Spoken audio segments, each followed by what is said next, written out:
Today we're going to be talking about the new Great Migration. And much like today, where we see we'll be talking about another great migration from cities to the country, away from New York City, away from California cities, to places like Tennessee, Texas, Florida, that we're seeing in this decade. The reverse was happening in the early 1900s when it came to black people. They were facing discrimination in the South and violence, and so a lot of black people decided this is not a place to live, and if we can move, let's move. So millions of people packed up their suitcases and went into these cities. And one of the reasons why they pick cities like Detroit, Pittsburgh, Chicago, first of all, there's more jobs in a city. That an unskilled person, you don't have to own land. You can get a job and provide for yourself. Also, because of the extra jobs, you can move a lot of people of your group. A lot of black people can move together and give each other support while they're in these cities. If you're in the country, you're pretty much spread out and you can't really help each other. So there was a theory of safety in numbers as they moved into the north. Um, the hatred in the South was reaching a critical mass point where the Ku Klux Klan was at its strongest, and they were intimidating black people. They were killing black people. They were hurting them, burning their homes, crops, doing everything they can to make black people's lives in the South miserable. And nobody seemed to want to do anything about it, especially in the South.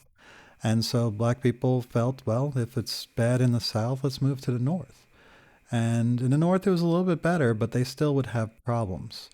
There would be times where, you have a group of people that move into your area and they're easily identifiable as black people are, then they're quickly othered. And what othered is that they're not like you. And so people are afraid, they're suspicious. What's going on here? Are they going to change our culture? Are they going to change the way we do things? Are they going to start running the show and telling us what to do? They're the newcomers. And so fear leads to anger, anger leads to hate, and hate leads to suffering, as the old Star Wars saying goes. And that's exactly what happens here. As more and more black people move into the cities, as we can see here in Chicago, it more than doubles. I mean, you're talking doubling, tripling, quadrupling. Look at New York. It used to be about 70,000 African Americans in 1900, and by the time we get to 1930s, we're talking almost 400,000 people that are now in the cities. That's going to change the face of that city. People are going to notice, and some people aren't going to like it. This will lead to a lot of hostility. People don't want black people in their neighborhoods. The black people have to set up their own neighborhoods, such as Harlem and other places in other cities. And when the two areas collide, if they start overlapping, as we see here in Chicago, where in 1919 a couple of black youths were swimming around and they got a little too close to the white area because of the segregation.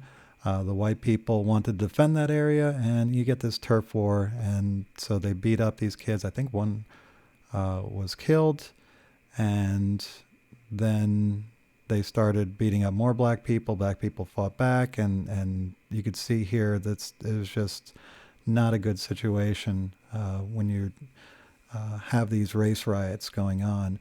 And at this point, the black people are outnumbered, and the hatred was just off the charts. So this is what's happening in the North. And so you can imagine how bad life is in the South for black people during this time. But this is the trend. Black people are going to be moving into cities, trying to make their lives better, because the South really just is not an option.